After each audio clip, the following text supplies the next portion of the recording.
Bem-vindos de volta à nossa série Olhando para Jesus. Hoje nós vamos olhar para parte de um sermão do meu pregador favorito de todos os tempos, e esse, claro, é Charles Spurgeon. E eu dei a ele o título Você Não Está Olhando Sozinho. E a minha motivação por trás disso é que parece que com toda a turbulência que está acontecendo no mundo hoje em dia, e como essa turbulência também entrou nas nossas conversas, não apenas no mundo, mas mesmo na igreja e entre os crentes, que embora algumas dessas conversas sejam muito importantes, nós precisamos ser muito cuidadosos para não nos distrairmos da principal conversa, que é Jesus Cristo. E o que Spurgeon também está dizendo aqui é que, mesmo no tempo dele, muitos dos crentes estavam desencorajados pelo fato de que Cristo muito raramente aparecia nas conversas no mundo. E que tantas pessoas estavam colocando ênfase e estão colocando em outras coisas que são tão triviais em comparação com Cristo. Então, o que Spurgeon está dizendo ao seu povo é que quando você olha para Cristo como um indivíduo, como um pequeno rebanho em um grande mundo, você percebe isso. Você não está olhando sozinho. O céu inteiro está olhando para ele. Os santos do Antigo Testamento olham adiante para ele. Todos os santos do Novo Testamento olham para trás para ele. Que dia após dia há um número incontável de santos glorificados e de anjos que estão olhando para Jesus com você. Então vamos ler o que o Spurgeon escreveu, que foi encontrado no The New Park Street Pulpit, volume 4, página 65. Quantas míriades de olhos estão lançando os seus olhares para o sol? Quantas multidões de homens erguem os olhos e contemplam os orbes estrelados do céu? Eles são continuamente observados por milhares. Mas há uma grande transação na história do mundo que todos os dias comandam muito mais espectadores do que aquele sol que sai como um noivo forte para correr a sua corrida. Há um grande evento que a cada dia atrai mais admiração do que o sol, a lua e as estrelas, quando marcham em seus cursos. Esse evento é a morte do nosso Senhor Jesus Cristo. Para ele, os olhos de todos os santos que viveram antes da era cristã estavam sempre apontados. E para trás, por intermédio dos 1000 anos de história, os olhos de todos os santos modernos estão olhando. Sobre Cristo, os anjos no céu olham perpetuamente. Quais são as coisas que os anjos desejam examinar? Disse o apóstolo.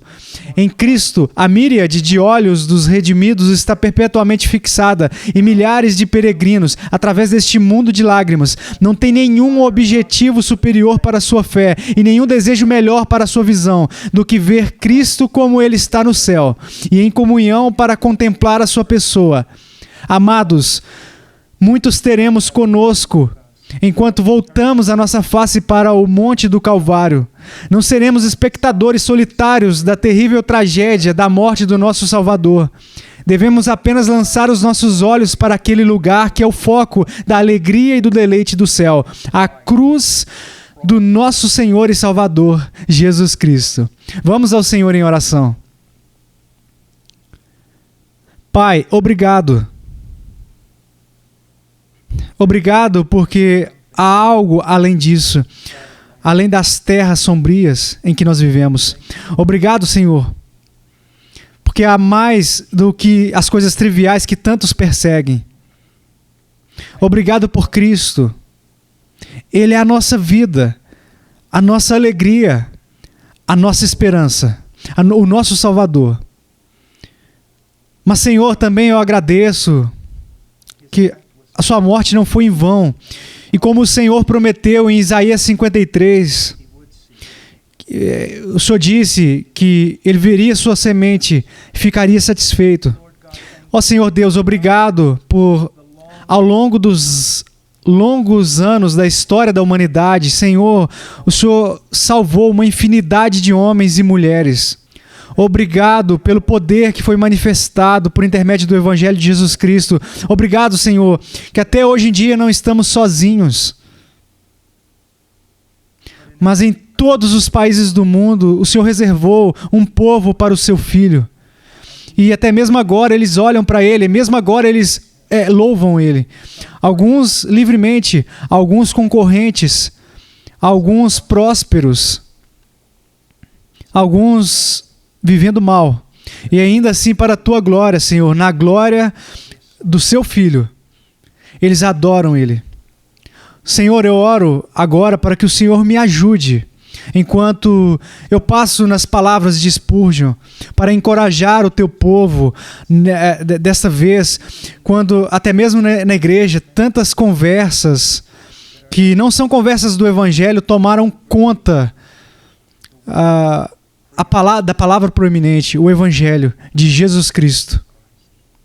E, Senhor, se há aqueles que estão ouvindo, que têm se desviado dessa mensagem para falar mais sobre outras coisas, eu oro para que o Senhor use isso, para trazer o coração deles de volta ao centro. Em nome de Jesus. Amém. Agora vamos ver o que Spurgeon pregou. Quantas míriades de olhos estão lançando os seus olhares para o sol?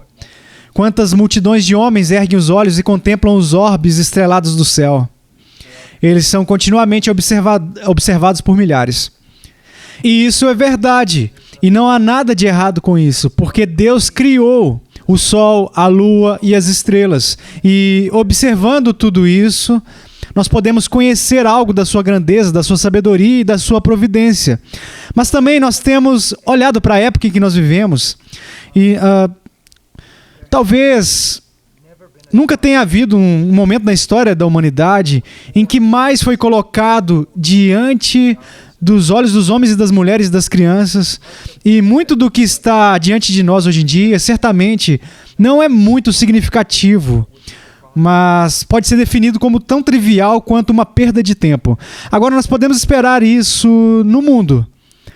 Mas como cristãos, nós somos administradores do nosso tempo, somos administradores dos nossos pensamentos. E embora haja muitas coisas que nós podemos desfrutar e nos regozijar, o nosso pensamento primário deve ser o pensamento primário do céu.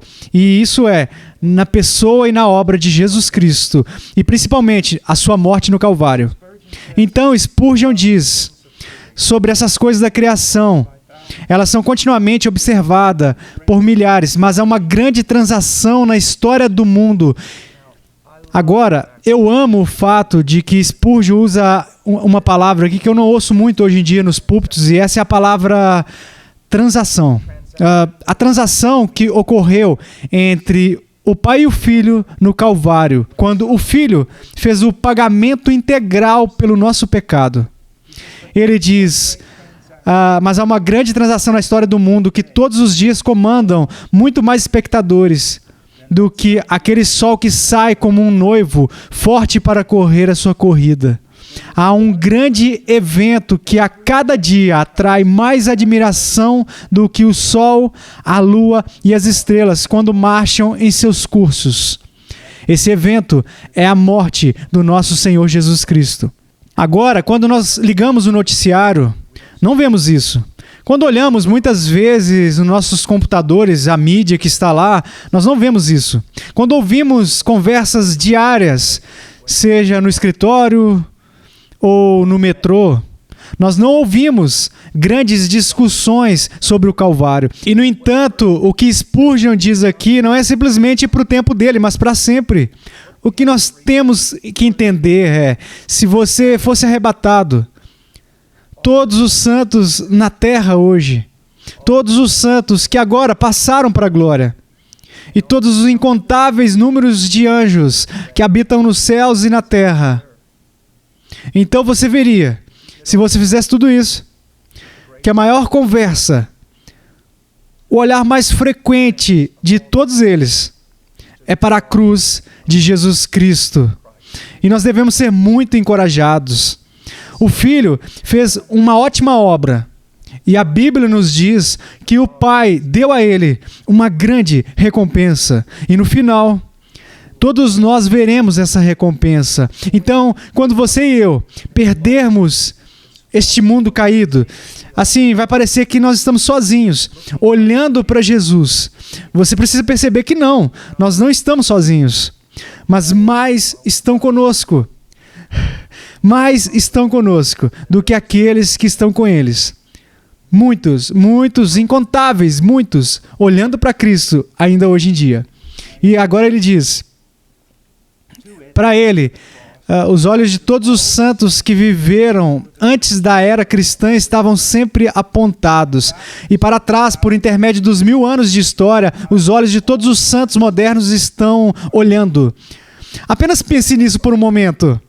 Quando Jesus confrontou os líderes da época dele, ele falou sobre as Escrituras e ele disse todas as coisas que estavam naquele livro, que foi escrito sobre ele. Você pode imaginar a reação deles? Você já pensou sobre o que ele estava dizendo? Muitos teólogos têm se referido a Jesus como a única pessoa esperada na história do mundo, a única pessoa de quem seria profetizado que ele viria. Tudo no Antigo Testamento aponta para ele.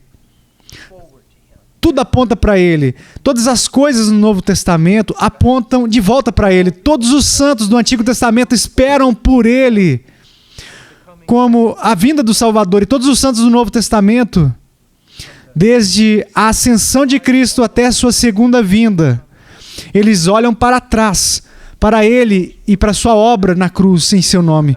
Então pense nisso por toda a eternidade, não apenas nos santos, mas o foco principal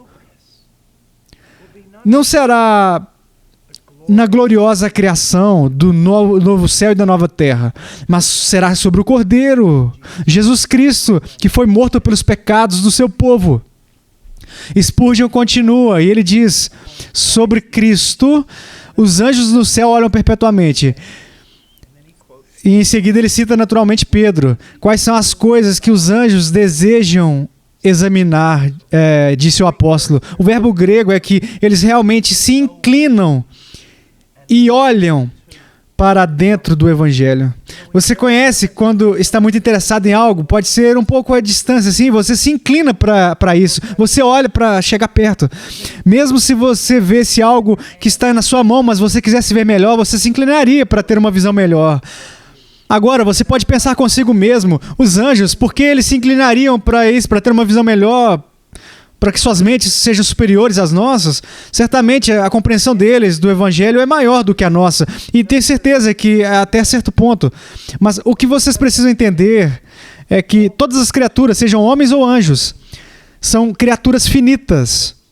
E o Evangelho é compreensível em sua plenitude, apenas para a mente de Deus, como uma questão de fato. O grande dever, a tarefa do céu será estar constantemente perseguindo joias cada vez maiores do Evangelho de Jesus Cristo. Você sabe, o céu não é o céu simplesmente porque é um lugar perfeito. O céu é o céu porque há inúmeras revelações cada vez maiores da glória de Deus no Evangelho de Jesus Cristo. Então, ele diz, em Cristo, a míriade de olhos dos redimidos está perpetuamente fixada. Sabe, isso foi dito de qualquer um. Se nós tirarmos os nossos olhos de Cristo e olhar para qualquer outra coisa, não importa o quão esplêndido seja, será um desperdício.